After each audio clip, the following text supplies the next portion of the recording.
All right, Shalom. First and foremost, before I get started, I'm going to give all glory and honor to Yahweh, Ba'ashem, Yahushai, Ba'ashem, Rakakwadash. Double honors to the apostles and elders at Great Millstone who teach in Ruel. Peace and salutations to the Lord's elect and the 1/3. I'm the brother Barak, and Lord willing, this will be another edifying lesson. And I'm going to begin reading. It says, this is the book of 1 Thessalonians 5:2. It says, "For yourselves know perfectly that the day of the Lord so cometh as a thief in the night." And that's what's gonna happen, man. You know, it's gonna surprise people, man. You know, I saw a video the other day, and I actually posted it. It was a guy who was sleeping, right? And a thief came to his house and shot him while he was sleeping. You know, so you know, and it reminded me, you know, now that I think about it, I'm always thinking about, you know, that's how a thief in the night is gonna come, man. You know, people aren't gonna even expect it, man. You know, most people that what are their, you know, they're focused on their job, right? You know, their woman, their you know, their kids, right? But you know, if they're not doing the work of the Lord, man, they're gonna be fucked. You know, they're gonna be fucked, bro. Because look, you know, at the end of the day, man, you know, yeah, it's important. We have to have certain responsibilities, right? But you know, we're trying to get the fuck out of this place, you know. And the Lord, man, He's coming like a thief in the night. You know, when people are still partying, drinking, right?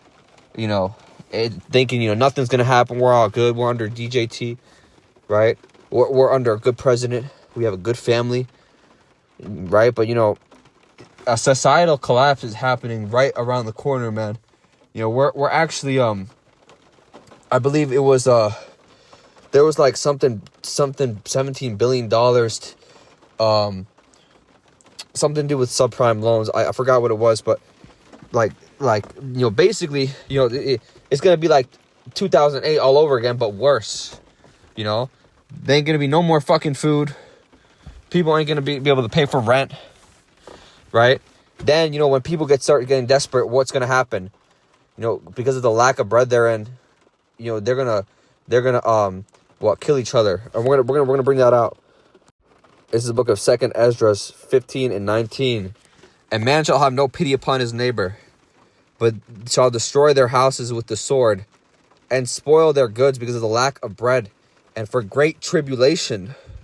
Right? This is why Ezra says what? He said, woe is me, who will deliver me in those days? Because what? He saw what was going to go down, you know, the nuclear missiles, right? The tribulation, people shoot each other, right?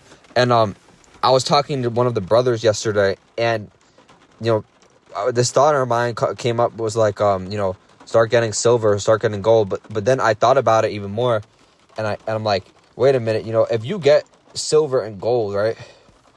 You know, and you try to trade with one of these fucking people, they're just gonna fucking rob you. They're just gonna steal that shit from you. You know, they're gonna kill you, man. Because what? There's not gonna be. It's gonna be so bad out there. You know, that is just like a temporary measure. You know, you have to trust in Yahweh Ba'ashem Yahushai for your protection. You know, your gold, silver, money ain't gonna fucking save you. Land ain't gonna save you. Your bitch ain't gonna save you. Your kids ain't gonna save you. Your car ain't gonna save you. It's Yahweh Ba'ashem Yahushai who's going to ultimately, you know, deliver us out of this fucking shithole, right? But I just thought, you know, I came to my mind, you know, why the fuck do you need silver and gold? You can have a little bit of it, sure, right? But, you know, people will kill each other. You know, it's not going to be a fair transaction, right? People will kill each other. And, you know, the Lord, He's going to come like a thief in the night, you know? This thing is like the brother Amwan Gabar was just saying in his lesson, you know, this thing is going to come slowly via gradualism, right? And then all of a sudden it's just going to happen. You know, it's just, there's just going to be a day where they you know, shit goes down, right? Now, I don't know if they're going to do a cyber attack first. I don't know what, you know, if they're going to implement that digital ID after. I don't know. You know, the minute details, not the most important thing. The most important thing is, you know, you don't take that mark of the beast, right? Which is the RFID microchip, you know? Because if you take that shit, you're fucked, man. I'm going to just say how it is. You're fucked. Right?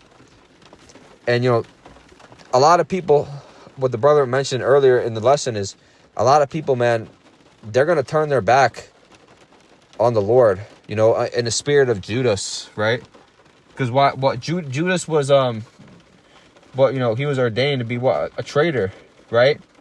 And some people are just going to be ordained to just turn their back on Yahweh Hashem Yahushai. I'm going to bring out a clip now. So I'm going to play it right here. All right, concerning the Lord's prophets, starting with the men of GMS, but all of Israel. If you call yourself an Israelite, you fall into this category. But then what's going to happen is a lot of Israelites are going to flake because they were never really grounded. They were never really about this truth, so they are going to flake. They're going to flop. They're going to turn their back on this truth when this persecution arises. When the enemy comes in like a flood and start questioning your beliefs, you know, start testing you and all of this and all of that, a lot of people they're going to wave the white flag, man. They're going to surrender, you know, but the Lord's elect are going to stand firm through this trial period and tribulation. So I got a couple. All right, in this book of Revelation 16:15, it says, "Behold, I am coming like a thief. Blessed is the one who stays awake, keeping his garments on, that he may not go about naked and be seen exposed." Right? So you got to keep your garments on, man. You know, you can't, you know, take your garments off at the last minute, you know, because what a lot of people are going to start getting questioned, right, about their, you know, and not only that, you know, people are going to, you know, are going to start starving, right? You know, they're not going to have faith the Lord will provide for them, right? People are going to start, you know, getting hungry. Their wife is going to start complaining, right? You know, and then they're just going to fold, man, and take that fucking chip, you know, and that just goes to show your disobedience to Yahweh Hashem Yahushai, right? And that's a crazy thing, man. You know, you can be in this thing, and then at the last minute, you know, man, if you fucking take that chip, you're done, bro. You're done. You know, that's very important that you pray to Yahweh Hashem Yahushai for you know, that you'll endure unto the end, man. You know, and we're gonna bring out another precept, right? This is the book of Proverbs 10:25. "As the whirlwind passeth, so is the wicked no more, but the righteous is an everlasting foundation." Right? And let's see. So, and it says, let's go down to verse 28. It says, "The hope of the righteous shall be gladness, but the expectation of the wicked shall perish," man. Right? So, you know, these wicked people, they think they're gonna what? They're gonna continue to last in this society, right? This fucking terrible ass place, man. You know, but the, you know, the righteous, man, you know, since we were prisoners of hope, we're gonna be how do you say it? You know, we're gonna be satisfied because what, the prophecy is gonna come to pass, man. Yeah, we're gonna be grateful that, you know, the Lord willing, man, He delivers us out of that place, right? And we're gonna be you know, doing well, right? Why? Because, you know, Yahweh Hashem Yahushai, you know, is finally gonna put order to this place. You know, and the thing is, man, you know, people want to procrastinate, you know, say, you know, I'll just do the work later, man. You know, that's not important right now. Or, you know, people want to overanalyze and say, you know, where does it say we have to do the work with the Lord? Or where does it say, you know, you have to read this, right? Just fucking over-analytical spirits, man. And, you know, that the Lord's not dealing with you, man. You know, if you're that type of person, you know, you're just gonna you know, question everything and just make every excuse not to do the work. And don't get me wrong, you know, sometimes it's good to how do you say, you know, dig deep into certain topics, right? You know, some brothers like to do that, right? Right, you know, we go into the etymology of the word and stuff, but this is completely different. You know, people want to be spoon-fed exact information, you know. They want to hear the exact phrase, you know, instead of just actually going and doing the work, right? And then, you know, then you know, after you do the work, then you'll, Yahweh Hashem Yahushai might reveal to you, you know, what you were asking, right?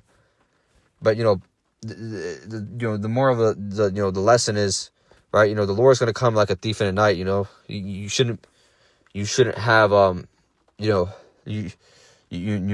can't have any second thoughts about turning back, right? And I might bring out another scripture actually pertaining to this. The book of Luke 17:32. It says, "Remember Lot's wife. Whoever shall seek to save his life shall lose it, and whoever shall lose his life shall preserve it." Right? So what does that mean, man? Lot's wife, she was looking back at Sodom and Gomorrah, and what happened? She got fucking turned into stone, man. And that's the same thing that's gonna happen. A lot of these people, they're gonna just get fucking nuked, man. This could be missile food.